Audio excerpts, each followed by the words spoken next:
Chapter 8. Mel backed against the hat stand and screamed, but Louise knew that she had to stop the creature from getting in. She swung the umbrella with all the force she could muster and hit him in the face. With a nauseating wet crack, the derrick thing tumbled backwards down the front path, and Louise immediately slammed the door and bolted it. Mel had gone white. "We're trapped!" she shrieked. "Not yet," said Louise, the knowledge that the creatures could be harmed galvanizing her. That's when she heard the explosive tinkle of glass from the back of the house. "They've broken in through the conservatory!" she yelled. She tried to think.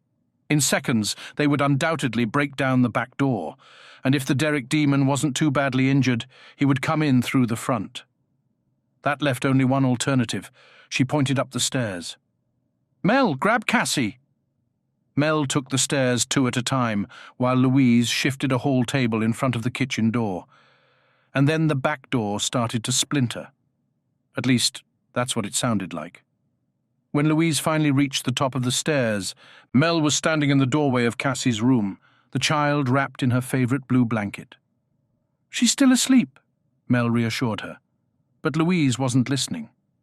Grabbing the wooden pole that was leaning against the landing wall, she unlatched the loft hatch and swung the extendable ladder down to the floor. Mel's eyes widened in disbelief. "We're going up into the loft. And then what? A rooftop chase across London? This isn't Peter Pan." "And I'm not Tinker Bell," Louise muttered. "Quickly, I'll explain when we're up there." She ushered Mel up the ladder and was impressed by the younger woman's agility. As soon as Mel was through the square hole, Louise followed her, pulling the ladder and the hatch back after her. The loft had a chipboard floor, but not much of it was visible beneath the boxes and old suitcases full of the accumulated junk of 5 years. "Are we going to wait it out up here?" Mel whispered. Louise shook her head. "No way. Even if I was sure we could. I'm worried about Barry. He's out there, and so are they. No, we can get out of the house this way." "How?" Mel gazed around the loft, but obviously didn't see the escape route. "Over here," Louise indicated, gently stepping through the rubbish until she reached the flat wall that the house shared with its neighbor. Lifting up a suitcase, she uncovered a gaping black hole in the wall. "This leads into next door's loft, and before you ask—" She held up a hand to ward off the inevitable question. "Next door isn't empty. I just hope that they've been celebrating." Her head jerked round as a scrabble of footsteps could be heard below. "Come on quickly," she urged, heading through the hole. Gripping Cassie, Mel hesitated for a second and then vanished into the darkness. Standing outside the library, the doctor was well aware of the watching eyes of the 2 opposing street gangs who were responsible for the institution's security. If he had stolen anything from the ancient shelves, it would have been noticed, and he would have been stopped. At the turn of the century, they had been cutthroats and vagabonds. In the 1960s, they had been mods and rockers. And now? Now they were rival gangs of yardies and crack dealers, rivals so that they could keep an eye on each other, as well as visitors to the library. But they could tell he was innocent, as far as stealing from the library was concerned. But the knowledge that he had given Anne Travers both the motivation and the ability to interfere with Ashley Chapel's plans made him feel far from innocent. Although he was sure that the most that Anne could accomplish using the information in the library was a fairly basic block transfer computation, given the sorts of books that had been sitting on the table, Chapel was wielding something infinitely more powerful.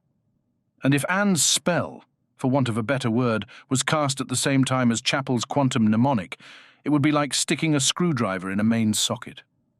For one of the few times in his life, the doctor realized that the situation was possibly too grave for him to handle on his own. Perhaps it was time to call for some help. And then he checked his watch. It was already 10:30. Given the traffic situation, it was New Year's Eve after all, it would take him at least an hour to reach the TARDIS. And given the build-up of energy hovering above London, he doubted that he could get a message through to the Time Lords even if he could reach it. There was only one option. Visiting Canary Wharf Tower had been his original plan, but that had been to investigate the Codex more fully. The doctor now knew all he needed to about the mysterious piece of software. No, it was time to confront Ashley Chapel himself. If he could switch the power off at the mains, Anne's screwdriver should be harmless. Hopefully. With that cheering thought, he hurried out of the St. Giles Rookery and away from the watchful gaze of the gangs, and started looking for a taxi. Compared with the mess in Louise's loft, next door's was a picture of order. At least that's what Louise remembered when she had been up here with a flashlight. She reached out and located Mel's arm, and gently pulled her towards her. "I think the hatch is around here. Have you been in here before?" "Once," admitted Louise. And then, realizing how awful that sounded, she elaborated. "I was curious." She sank to her knees and fumbled around in the dark for a few seconds before she found the hatch. Carefully, she found the catch and released it. Light burst in from the landing. "This is all wrong," Mel complained. "We're not meant to be up here." "You're the one who hacked into Chapel's computers," Louise snapped, more to shut Mel up than to be hurtful. And then she pushed the ladder through the hole, relieved when it obediently extended to reach the floor. "Now get a move on, and be quiet." Louise held out her arms and grabbed Cassie as Mel descended the ladder. All she could hear was the television blaring out from downstairs. Hopefully it would drown them out as they left the house. And they could blame the ladder's appearance on the crate of spirits that Louise had seen them buy in Safeways the other day. "Hello?"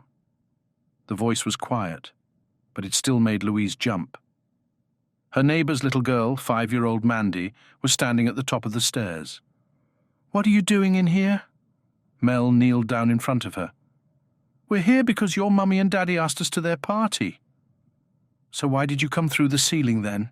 asked Mandy, with that wonderful logic that children seem to possess. "Because it's a secret," Mel explained. "So don't tell mummy and daddy, will you?" The girl nodded and strolled into the bathroom regardless. Louise sighed. Mel would have made a brilliant babysitter, but it was time to take advantage of their escape route. She tiptoed down the stairs, Mel behind her. This was so easy, she decided. "Mummy!" came the scream from above. "There are monsters!" Louise froze. Should she go back and rescue the girl, or should she, Mel and Cassie, get away? "They're coming up the plug hole! The plug hole monsters!" Louise sighed. She remembered telling Cassie about the plug hole monsters who would crawl into the bath if a certain little madam wouldn't consent to having her hair washed. The living room door opened, and Mr. Pettinger emerged.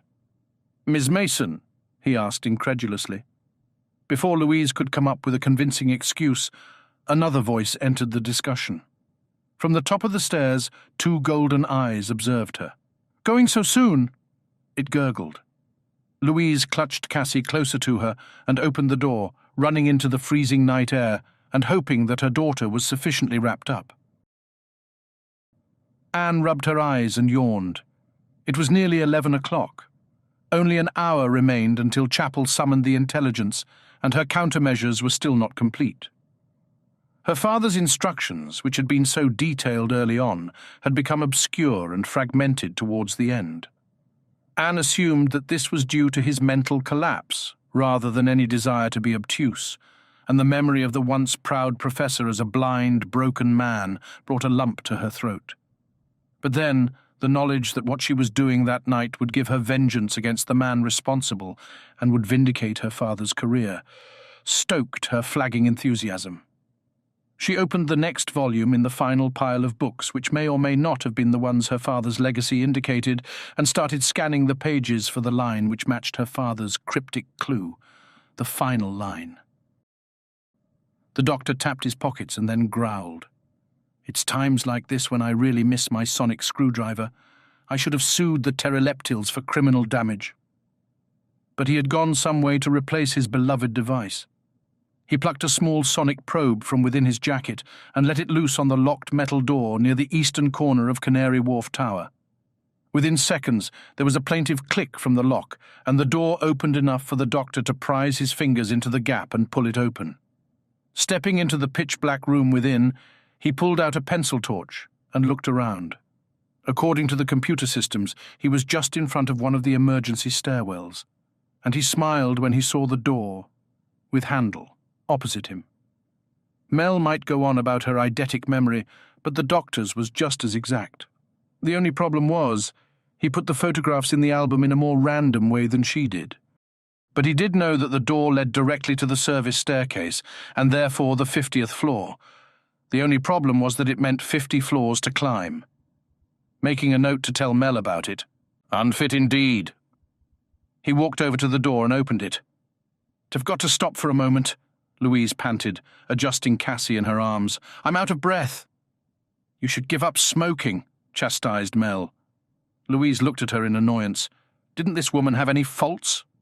"I hardly think that matters at the moment, Mel. We've got to find Barry and then get to the doctor." She was beyond panic. All she wanted was to see was Barry, walking towards them on his way back from Safeways. "There!" Mel pointed over Louise's shoulder at a distant figure shambling towards them, swaying from side to side under the weight of 2 full carrier bags. They started running. Barry was obviously drunk, very drunk, and it was a miracle that he still had the shopping. Then again, thought Louise, it's not exactly as if we need it anymore. "Met Eddie and Mike," he slurred. "Went for a drink in the Anchor." "That's all well and good, Baz, but those things are after us," Louise yelled. "We've got to find the doctor." "Things," he muttered, and then the threat finally took root in his mind. "You mean—" "Yes!" screamed Louise. "Things!" Mel joined in screaming "things" as well, and then Louise realized that she was pointing down the road. 6 dark, crouched figures were shambling towards them. "This way!" Louise pointed beyond Barry, only to see 4 more of them heading towards them from the opposite direction. "Oh my God! We're cut off from the train station!" she shouted, having just realized that that was their best chance of reaching Canary Wharf Tower. "The Millennium Hall!" Barry drunkenly gestured towards the stepped pyramid that lay in the distance. "Loads and loads of people there. They won't come near us." "Good idea," said Louise tersely, adjusting the still-sleeping Cassie in her arms. "But how do we get there?" "Taxi!" screamed Mel. The large black car came to a halt just next to them, and Louise waited for Mel to enter before shoving Barry inside, leaving the shopping behind. As she got in and slammed the door behind her, she leaned forward to the driver. "The Millennium Hall, please." The creatures might be willing to murder James in his own home, but she doubted that they would attack them if the celebrations in front of the hall were being televised, especially since Noel Edmonds was master of ceremonies. She looked out of the rear window and swallowed. The Sybrids were eating the shopping. Chapel decided that it was about time he broke his most cherished resolution. Opening the antique cabinet that stood beneath his office window, he withdrew a bottle of 1935 Croze's Hermitage and set it on top. If there had ever been a time to celebrate, this was it. The codex would run in less than 20 minutes, and then paradise would reign supreme. With the will of Sarah Quazell, moderated through him, of course, controlling first London and then the world, a new age of harmony would hold sway. And after the Earth, there were other worlds that desperately needed the word of Sarah Quazell. Skaro, Telos, home of the creatures who had killed his mentor, Tobias Vaughan, Sontara, Polymos. They would be the next to hear the word. He reached down and went to grab a glass from the cabinet. And then, deciding that he really ought to have company on such an auspicious occasion, he took out 2 and reached for the phone. "Ah, Gillian, could you ask David Harker to join me in my office? Thank you." He replaced the phone and smiled. Whether David was with the advanced research team or with him in his office, the result would be the same. They would all become servants of Sarah Quazell. The only difference would be David's memory of the excellent wine. Chapel poured 2 glasses. Anne slammed the final book shut and checked her watch. 11:45.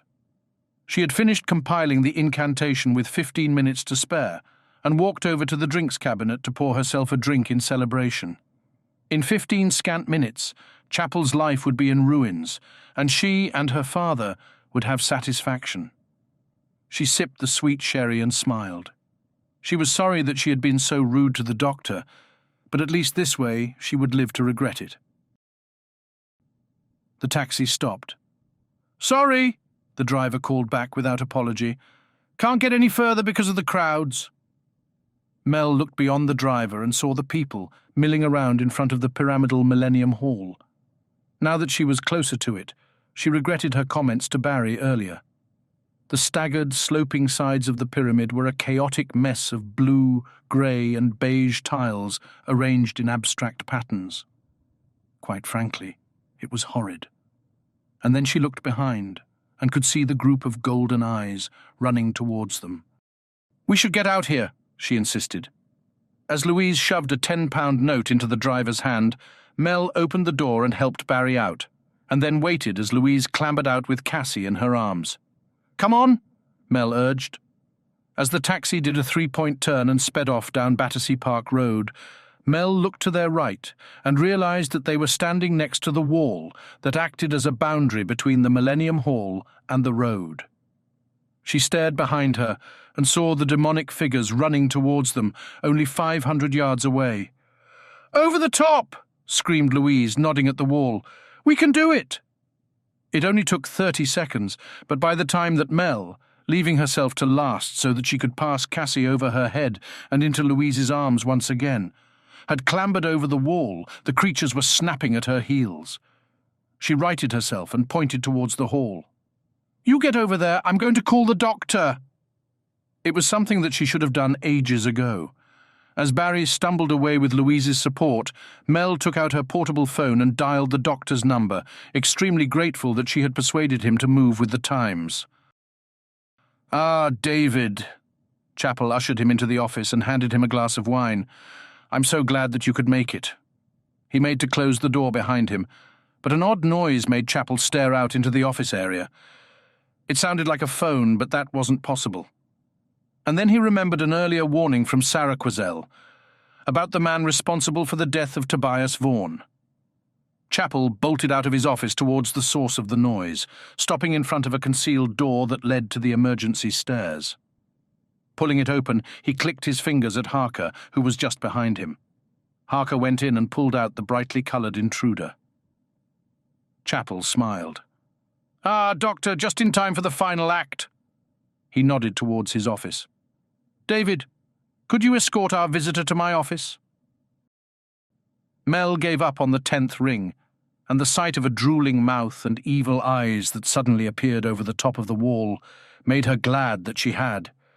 She hurled herself away and ran after Barry and Louise as the creature pulled itself over.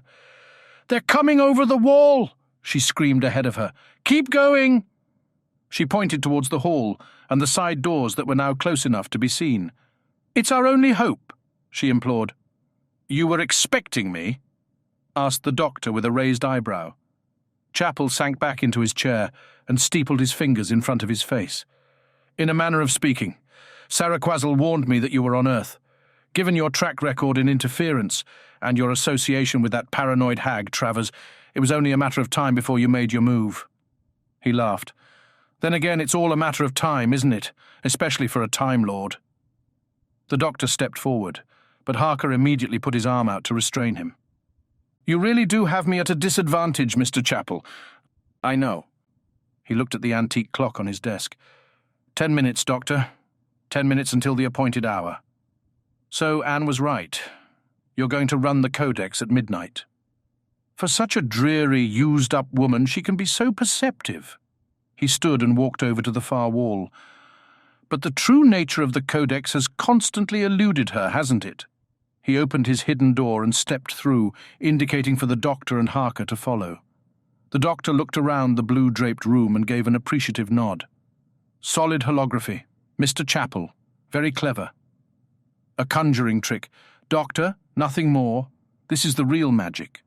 "Magic? Is that what this is to you?" His voice rose. "There's enough potential energy hanging over this benighted city to split the sun in two, and you are tampering with forces beyond my comprehension," he completed. "I've heard it all before, you know." "From Professor Travers? He tried to warn you, but you destroyed him. You should have listened. Chappell, you really should. When you summon the great intelligence, it will consume you, before turning its attention to the rest of the planet." Chappell turned from examining the rune cone with a puzzled expression on his face. "The great intelligence? My dear doctor, whatever gave you that idea?" He tutted. "I knew that Anne Travers and that crackpot father of hers were obsessed by the intelligence, but I would never have expected you to join in. Do you really think I want hordes of Yeti roaming around London? Terribly bad for business," he he laughed. "I can assure you, Doctor, Sarah Quazell hasn't anything to do with the great intelligence." "It hasn't?" It was the doctor's turn to look puzzled. "Then what is it?" "I've told you. Doctor, Sarah Quazell. He who will usher in a new age of harmony and prosperity." Anne checked her watch. 11:50. After hours of research and preparation, she was certain that everything was ready. Sitting on the carpeted floor of the library annex with the scribbled incantation in front of her, she clutched the Yeti sphere tightly in both hands.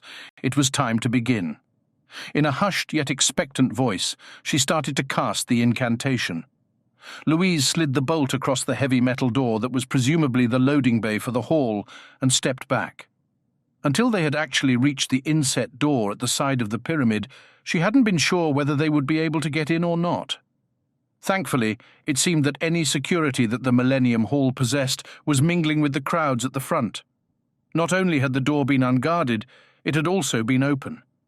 And then she jumped as something hurled itself against the door from the outside, and she didn't need 3 guesses to work out what it was. "That won't hold them for long," she said. And then Cassie, who had taken everything up till now in her stride with wide-eyed wonderment and silence, started wailing. "That's all I need," Louise sighed, trying to calm her. She looked around. The loading bay was large and empty, without any obvious places to hide, and thanks to the huge banks of fluorescent lighting, there weren't any dark corners to protect them either. "Look around for some way out," she ordered. Barry, the excitement having gone some way in sobering him up, ran over to the left while Mel took the opposite side. "This one's locked," Barry called over, pointing at the door next to him. Mel's shrug opposite indicated that she had discovered the same thing. "We're trapped!" she screamed, making Louise wince. Then the thumping grew much louder, and Louise suddenly realized that the hinges were giving way. "They're almost through," she yelled, causing Cassie to scream even louder. Deciding that the door was not the most sensible place to stand, she ran over to Barry, who had picked up a large piece of wood and was weighing it up in his hands. "What good will that do?" asked Mel. "That umbrella had quite an effect on Derek," Louise pointed out as she joined them. "But it didn't last long, did it?" yelled Barry as the door caved in, hitting the floor with a deafening slap. The cybrids were through. "Group together," Mel instructed. "And pick up something to defend yourself with," she added, hefting up a 2-foot-long piece of discarded scaffolding. Louise looked around, but immediately realized that she was hardly in a position to start swinging pieces of wood or scaffolding around while holding Cassie. The lead cybrid stopped about 10 feet away from them. From the almost healed scar across its face, it was obviously Derek. "You've led us a merry dance, children," he hissed, "but it stops now." His mouth opened, and a flickering tongue licked the razor-sharp teeth. "All that exercise has made me and my colleagues rather hungry." The others began to approach. The doctor's mind was in turmoil. He had come to ACL to stop Chapel from summoning the Great Intelligence, only to discover that the intelligence wasn't even involved, at least according to Chapel, and he seemed pretty convinced. But the fact remained that Chapel was about to summon something, and that something was hovering over London with the power of nearly 20 billion nuclear bombs. Chapel had moved over to the Golden Antelope statue. "Since I'm going to die anyway, perhaps you'd care to tell me who Sarah Quazell really is?" asked the doctor nonchalantly. He knew it was a cliché, but his options did appear rather limited. "Die?" repeated Chapel. "No, Doctor, I have no intention of starting the new millennium with bloodshed. After the Codex has run, your eyes will be opened to the new glories." "Cut the evangelism, Chapel, and just tell me what's going on," the doctor shouted. "Very well," replied Chapel, the irritation at being interrupted clear in his voice. "Sarah Quazell is displaced from his own universe, just as Anne's precious intelligence is. The difference between them is simple, however. While the intelligence is a revenant from the previous universe, Sarah Quazell's pedigree is far more impressive. He comes from the universe that will be born from the ashes of this one." The doctor's eyes widened. In all his years, with all his experience, he had never encountered anything that had made the leap back across the big crunch that would wipe away the current cosmos in untold billions of years' time. To find one hanging above the earth, he shuddered. The Codex is a collection of powerful incantations which will alter the laws of physics around us, changing them so that Saraquazel can manifest himself among us. The meaning behind the words hit home. No, Chapel, you can't do that. Introducing these alien physical laws will destroy the universe. He jumped towards Chapel, but Harker grabbed him in an unbreakable grip. The doctor suspected that his strength was being augmented by another of Chapel's spells. The very fact that Chapel was able to wield quantum mnemonics, even if he was being directed by this mysterious Saraquazel, made him a formidable enemy. Empty rhetoric from a defeated adversary, Doctor. And so unnecessary. I've been planning this for 20 years, ever since I first contacted Saraquazel. He looked at his watch and obviously decided that he had time to gloat.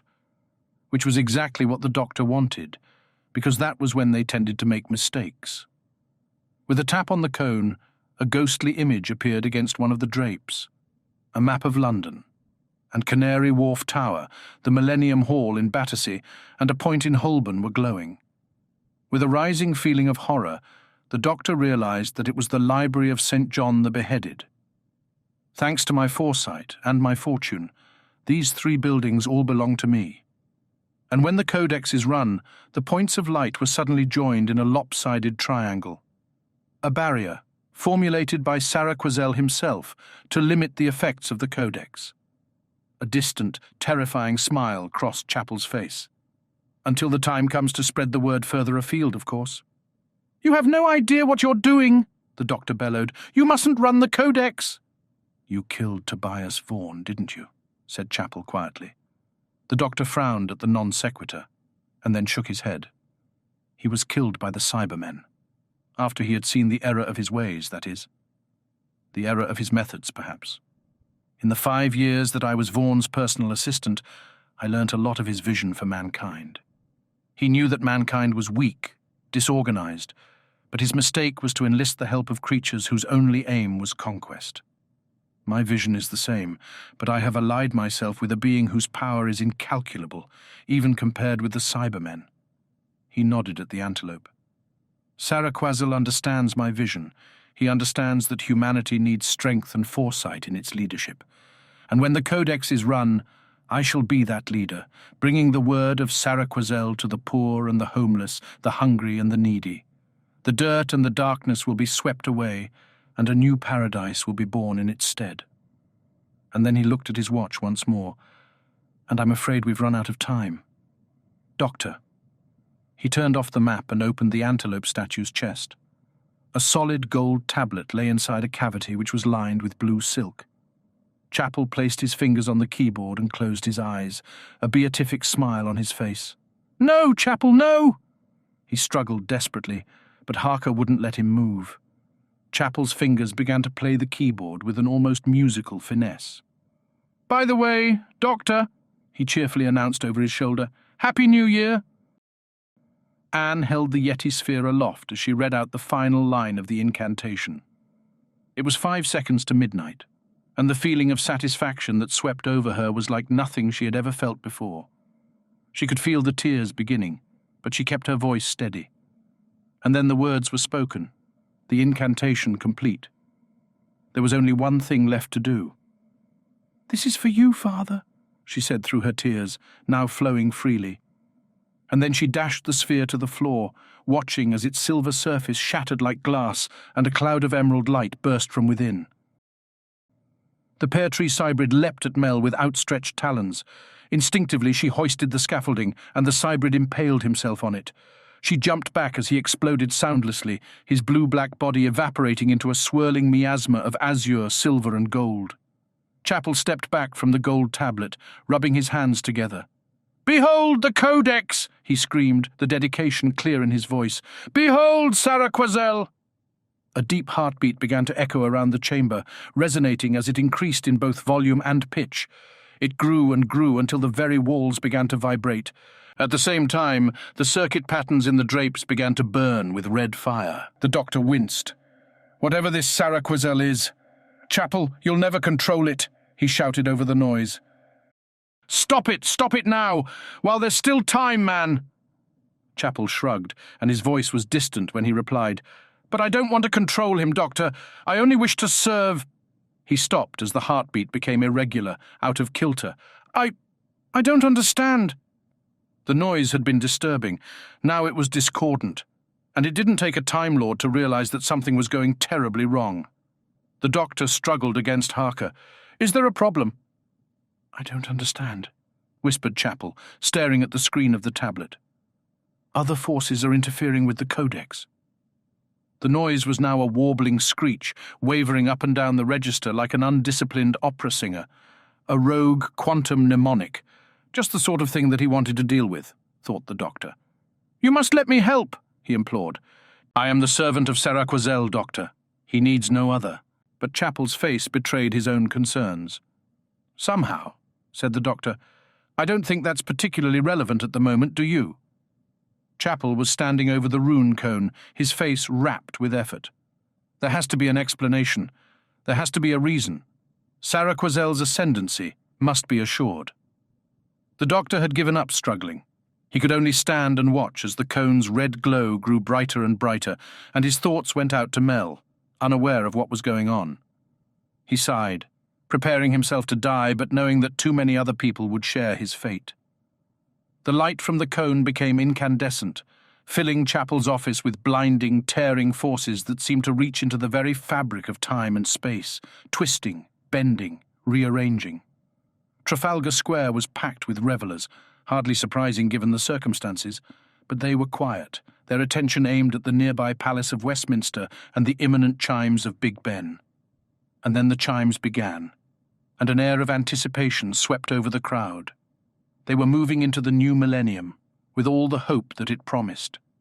The first chime rang, its toxins singing through the cold night air of London. The crowd began to roar, and across the world, in places that were also celebrating the millennium as well as in places still waiting for it to occur, those whose senses were attuned to disturbances in the ether were suddenly distracted. In an old brownstone in New York, a thoughtful man levitating in a voluminous blue cloak cocked his head to one side, attempting to interpret the warnings that the spirits were screaming at him.